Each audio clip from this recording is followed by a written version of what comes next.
عراق و سیاسەتمەدار گفتوگۆ لەسەر پرسی ئاساییکردنەوەی پەیوەندیەکانی نێوان هەولێر و بەغدا و چارەسەری کێشەکانی نێوانیان دەکەین کە بەسوپاسەوە ڕاستەوخۆ لە هەولێرە لەگەڵماندایە. دکتۆر سڵاوی خوارد لەبێت لە ئێستادا لە میدیاکانی عراق وەرێم بە گەرمی باز لە دەستپێکردنەوەی گفتوگۆکانی هەولێر و بەغدا دەکرێت. لە ڕووی کردداریەوە بە بڕای بەڕێزت هیچ هەنگاوێک نراوە یان ئەوانە تەنها زانیاری میدیایین و لێرە و لەوێ باسەکردن؟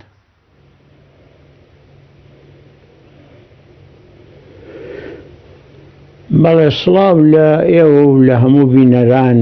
خۆی قسە زۆرە کرێ لە میدیاکان، بەڵام لە ڕووی بەکردەوە شتێکی وا دیار نییە کە بکرێ گفتوگۆ، چونکە ئێستا تۆپەکە لە مەلعەبی عیبادیە لا حکوومەتی فدراڵە، چونکە حکوومەتی یاریەم هەمیشە و تۆتی ئامادەین گفتوگۆ بکەین، بەڵام ئەوان هێشتا بریاریان نەداوە چۆن بکرێ و کەی بکرێ. مەبەستم گفتوگۆی سیاسیە لەسەر ئاستی سەرکردایەتی هەردوو لا. تەبعاً هۆکاری ئەو دواخستنەش بەلای منەوە دوو هۆکاری گرنگ هەیە. یەکێکی ئەوەیە لە ئەساسە حکوومەتی بەغا چ مالیکی چ عیبادی چ پێش ئەوان بڕوایان بە فیدراڵی نییە وەکو ئێمە تێگەین، دەیانەوێ حکوومەتێکی ناوەندی بەهێز هەبێ کە ئەو حکوومەتە دەسەڵاتی لەسەر هەموو عێراق بڕوا بە هەریمی کوردستانیشەوە، لە ڕووی ئەمنی، لە ڕووی نەوت، لە ڕووی هەموو خاڵەکانی ترەوە، سنوورەکان، فرۆکەخانە، هەر شتێ بێ. طبعاً تا ئێستا بەیان بۆ نەچۆتە سەر، بەڵام ئێستا کە وەزعی هەرێم بەو شێوەیە فرسەتە ئەیانەوێ ئەوە بچەسپێنن و هەوڵیش بدەن لە ناوچە دابڕێنراوەکان کە ئەوان ئێستا زۆر احتیمامی پێنادەن، وردە وردە بە عەرەبکردن و کێشەی ترپەیا بێتەوە و دەسەڵاتی بخەنە سەر بە تەواوی و هاوبەرج نەبێ لە بینی کورد و لە بینی ئەوان. ئەمە هۆکارێکی سەرەکیە. لە سەرەتاوە لە وەتەی سەدام ڕووخاو ئێمە ناکۆکیمان لەگەڵ حکوومەتی بەغا لەسەر ئەم شتانە هەبووە. ئێمە بە شێوەیەک تەماشامان کردووە، فیدراڵیە کە نزیکە لە سەربەخۆیی، ئەوانیش بە شێوەیە تەماشایان کردووە کە حکوومەتێکی ناوەندیە بێ و دەستوریش کە زۆر باسیەکەن جێبەجیان نەکردووەکو پێویستە و هەمیشەش ویستویانە بیگۆڕن، چونکە دەسەڵاتی هەرێمیان بە زۆر زانیوە. بە هەر حاڵ ئێستایانەوێ ئیستیفادە لەو فرسەتە بکەن. هۆکاری دووەم ئەوەیە کە ئەوە نەزانن کوردیە غریز نییە، ناکۆکە، ناڕێکن لە بینی خۆیان، کورد و کێشە زۆرە و دییان لە شەڕەکانی 16 ئۆکتۆبەر و ئەمانە. لەبەرەوە ئەوەش بە لاوازی ئەزان وەزعی کورد لاوازە، ناکۆکە، یەکڕیز نییە، یەکڕەئی نییە. ئەمەش فرسەتێکە بۆ ئەوان ئەڵێن لاوازن، فرسەتە ئێمە زیاتر فشانیان لێ بکەین بۆ ئەوەی زیاتر دەستکەوتیان هەبێ و بتوانن هەرێم لاوازتر بکەن و ئەوەی کایانەوێ خۆیان بەسەریا بسەپێنن. ئەمە بیر و باوەڕی ئەوانە.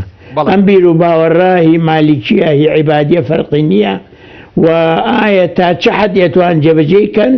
بەڕێی من ئەگەر کورد یەک بێ ناتوان جێبەجێکەن، بەڵام ئەگەر بەم حاڵەتەی ئێستا بمێنین مەترسی ئەوەیە کە بتوان هەندێکی سوور بن لەسەری و جێبەجێ بکەن و بچینە دەرەوەش باعتیبارەڵێن عێراق یەک وڵاتە و ئەبێ یەکگرتوو بێ تا حەدێ تەییدیانەکەن لەو شتانایان. بەڵێ دکتۆر، ئەو فیدراڵی جەنابەت باست کرد کە لای ئێمەی کورد ینی وا لێکدانەوەی بۆ کراوە کە زیاتر بەلای سەربەخۆییایە و زیاتر خۆبەڕێوەبەری خۆمانە، بەڵام لای بەغدا بە حکوومەتێکی مرکزی و ناوەندی و دەسەڵاتی بەسەر هەموو با بڵین پارێزگا و قەزا و ناحیەکان و تەنانەت خاڵە سنوورەکانیشا هەبێت. دەپرسم لە دەستورە کامیان ڕاستن؟ ئایا لە دەستورە ئەوەی کە ئاماژەی پێکراوە ئەوەی کورد لی تێگەیشتۆ ڕاستە یان ئەوەی حکوومەتی بەغدا داوایەکە ڕاستە؟ بەڕێی من هیچیان ڕاست نین. یعنی ئێمە زیاد لە حەد بەعزێش کراوە لەگەڵ دەستور ناگونجێ و طبعاً میلەتێکە ئێمەش سەربەخۆیمانەوێت، دەمانوێت سەربەخۆ بین، حەقی خۆمانە، لەبەرەوە هەوڵمان داوە چەند بتوانین لە کاروبارە سەربەخۆ بین لە دەستورە ئەو شتانە زۆر ماوە نادا، بەڵام ئەوانیش لە لای خۆیانەوە جێبەجیان نەکردووە، هەر زیاتر هەوڵیان داوە کە هەموو شتەکان بەدەست خۆیان بێ و لایەنی هەرێمیش وەکو پارێزگایە تەماشا بکەن، وەکو پارێزگایەکی گەورە.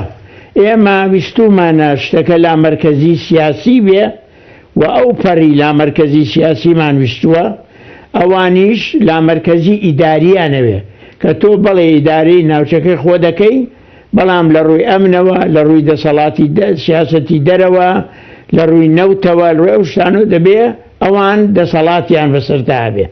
ئەمە دوو لێکدانەوەی زۆر جیاوازە، هەمیشە ململانێمان هەبووە لەسەر ئەمە، جاری وا هەبوو تند بووە، جاری وایە کەم بۆتەوە، بەڵام ئێستا ئەو ململانەیە زیاتر بووە، بە زۆر ئاشکرایە کە زۆر جیاوازە ئەوی ئێمە ئەیانەوێ و دەوڵەتانی دەرەوە بەداخەوە لە پێش هەمووشیانە و ئەمریکا کە کورد بڕوای پێ هەبووە بەغەڵەتەوە تەبعاً، ئەمریکا پشتی ئەوانەگرێ ئەڵێ عێراق یەک وڵاتە و زیاتر بەلای حکوومەتی بەغادا ئەشکێنێ و ئێران و تورکیاش هاوکاریان خۆتان نەزانن.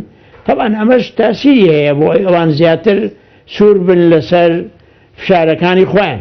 بەڵێ دکتۆر ئاماژەت بەوە کرد کە عەبادی و مالیکی و ئەو ناوانەی کە هەن لە بەغدا هەمویان یەک جۆر بیرکردنەوە بۆ چوونیانەیە ئەویژەوەیە کە حکوومەتێکی وەکو بڵێ سنترال مرکزی هەبێت و دەسەڵاتی هەبێ بەسەر هەمویانە. بەڵام ێستا لێرە و لەوێ بیستین کە هەندێک لەلایەنە کوردیەکان دەیانەوێت بە جۆرێکی دیکە لەگەڵ مالیکی بۆ هەڵبژارنەکانی داهاتوو لە ئێستەوە کەین و بەین هەیە و قسە و گفتوگۆ هەیە.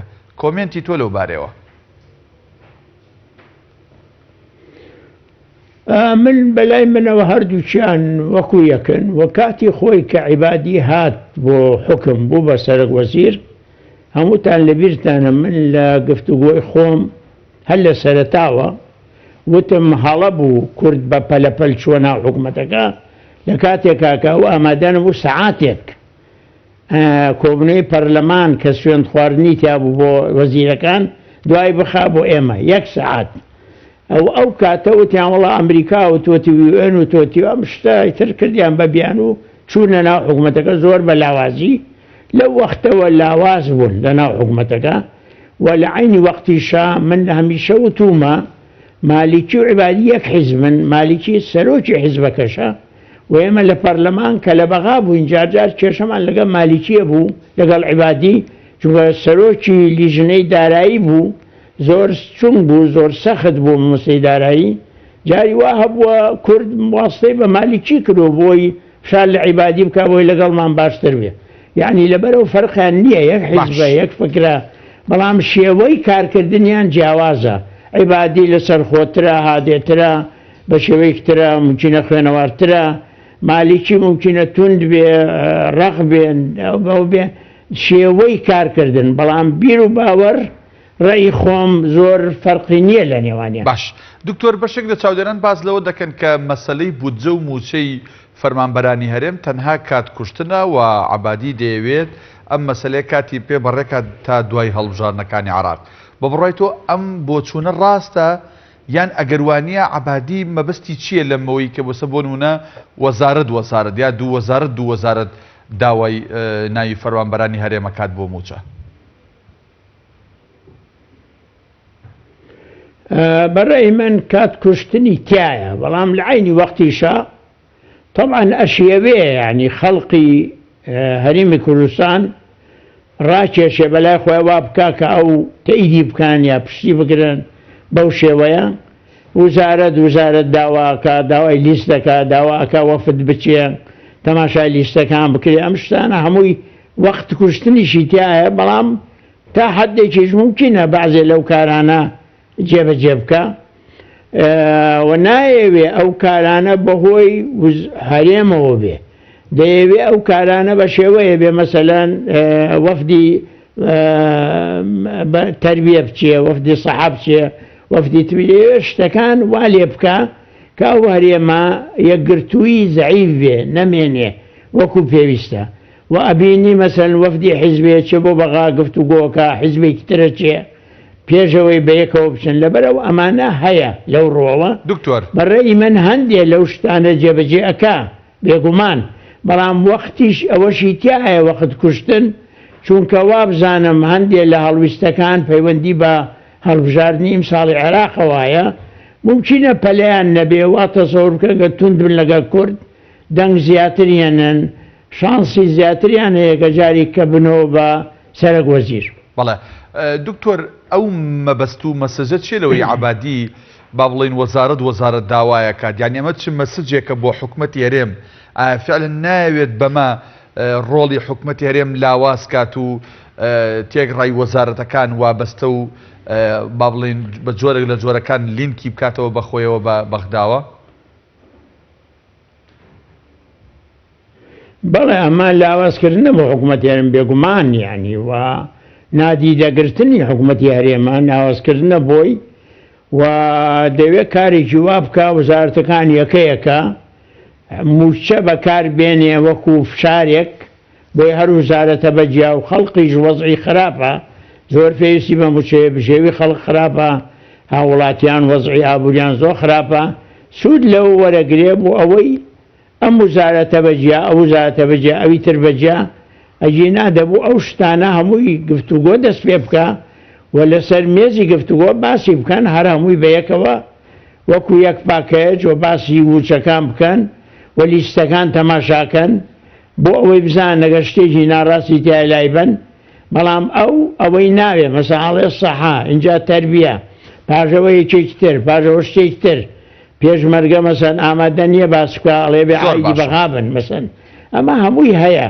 هەمووی ئەگەڕێتەوە بۆ ئەو خاڵەی کە من وتم کە ئەوان حکوومەتێکی ناوەندیانەوێ ساحب دەسەڵات بێ زیاتر لە هەموو عێراق بە هەریمیشەوە ئێمە ژەمانەوێ قەوارەیەکی خۆمان هەبێ کە فیدراڵی بێ بەڵام بەداخەوە ئێمە یەکگرتوونین ڕێی جیاوازی لە بینمان دکتۆر و ئەوان زۆر چاگەوازانن و ئەبینن ئەو جیاوازی ئەیانێ سوودی لێوەرگن.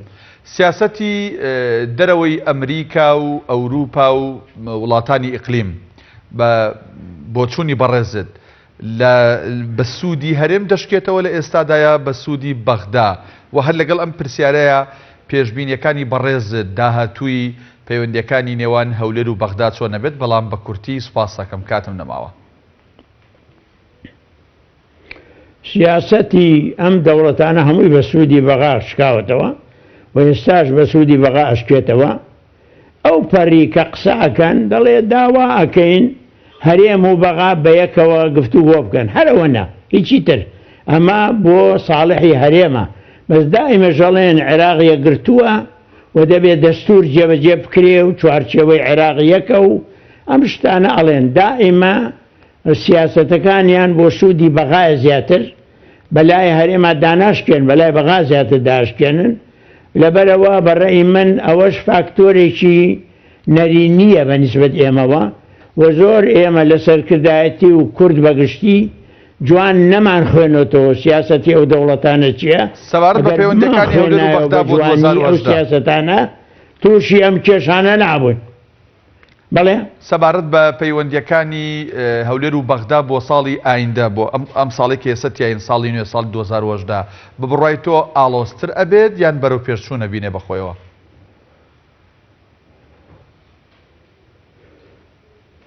من قەناعەتم وایە دوو فاکتۆر لێرە مهم بە یەکێکی ئەو هەڵبژاردنەی عێراق چۆنە ڕوا بە چ شێوازێ و بەتاکید تۆزێ بەرەو پێشە ڕوا پەیوەندی لەگە هەرێم چوە عیبادیش بیەوێ نەیەوێ ئەگەر بێتەوە بە سەرۆک وەزیر بیەوێ بێتەوە پێویستی بە کوردە بێ پێویستی بە هاوکاریە بێ ناتوانانی ئێهمال بکە هەڵا ئەکا تەمعان لەو ڕۆوە ئەمە لەلایەک بەڵام لەلایەکی ترەوە من ئەبینم کەوا ئەگەر ئێمە یەکگرتوو بین کێشەی خۆمان نەبێت لە نێوانمان حیزبەکان بتوانن لەسەر بەرنامەی ڕێکەوەن بۆ گفتوگۆ لەگەڵ بەغا و یەکگرتوو بن لەسەر ئەو بەرنامەیە زۆر فەرقەکە وەزعەکە توانایان زیاترە بێ تاسیریان لە بەغا زیاترە بێ حکوومەت زیاترێتە پێشەولیان لەبەرەوە بەشێکی پەیوەندی بە کێشەکانی ناوخۆمانیە.